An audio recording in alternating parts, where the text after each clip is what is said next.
در اداره پلیس شهر توشکند ازبکستان افسران روی قرآن دست گذاشته قسم یاد میکنند که پاره نمیگیرند و قانون را حمایت خواهند کرد. همین گونه مراسم سوگندیادکنی در میان فرمرها و طبیبان هم جای داشته است.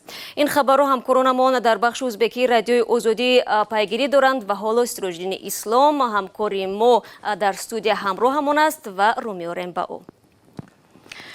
سراجدین سلام و خوب بگوید که این چی مراسم است که در یک دولت دنیوی کارمندان را مجبور میکنند که به قرآن سوگندیاد کنند؟ خب میدانید هفته گذشته در ناحیه یوقار چرچق یعنی چرچق بالای ولایت تاشکند مراسم برگزار گردید. در آنجا کارمندان پلیس، افسران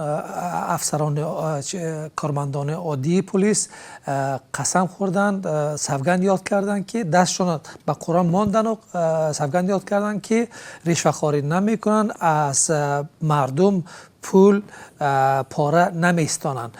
البته این حادثه به نظر ما بار اول است بین کارمندان پلیس، ولی در دیگر اداره های دولتی ازبکستان این گونه تدبیرها به 6 ماه آخر برگزار می شود.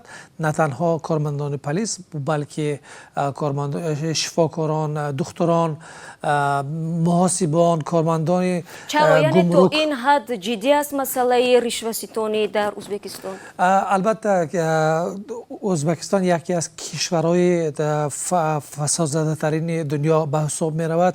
سالها اخیر مخصوصا در کارمندان پلیس، دکتران، شفاکاران و کارمندان امنیتی و گمرکی بین آنها رشوه‌خواری خیلی پخش یافته بود و خود میرزیایف اینها را خیلی زیاد تنقید کرده بود و گفته بود که باید اینها قسم خورند و طبق قسم خودشان ویران نکرده کارشان پیش برند. یعنی از نوعلاجی است. یعنی البته از نوعلاجی است و به نظر من شوکت میرزیایف میخواهد که بر ضد فساد اداری یک حرکت گسترده را ادامه دهد و یک به نتیجه خوب برسد. خب یعنی تو کجا این به منفعت است و واقعا میتوند پیش روی فساد بگیرد از نگاهش؟ خیلی سخت است، چون که ازبکستان در تمام نهادهای کشور این چیز هست و این پیشگیری کردن بسیار مشکل است به نظر من.